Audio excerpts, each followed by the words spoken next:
नमस्कार दर्शक बंधु जय जगन्नाथ मु तन्मयी आपण को आमर स्वीट वीडियो चैनल को स्वागत करुच्ची।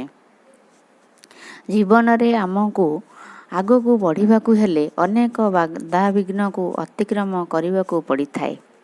एही संघर्षपूर्ण जीवन को जीवा को हेले आमको किछि मनोरंजन करने को हुए।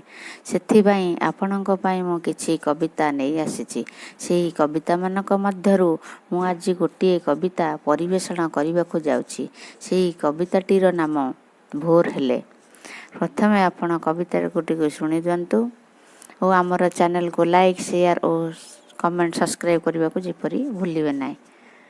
एबे शुणी नियंतु कविताटी को। कविताटीर नाम भोर हेले। भोर हेले पक्षी मानकर काकली मनरे भरी दिए अनेक उन्मादना। सतेबा मरी जाइथिबा मनरे उल्लास मात्र।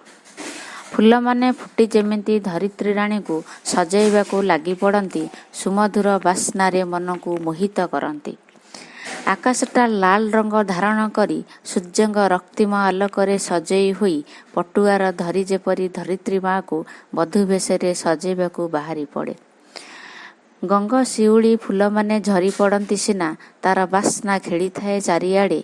सीए शिखाई थाए समग्र मानव जाति को तमे माने छाड़ी दियो सबु कलुषित भावना को।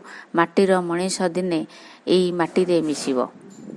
समग्र मानव जातिर प्रत्येक सकाळ आसी थाए किछि नुआ करिवार, किछि नुआ नुआ आशा नहीं आगको बढ़िबार। ना मनरे थाए हिंसा क्रोध अथवा दुर्भावना।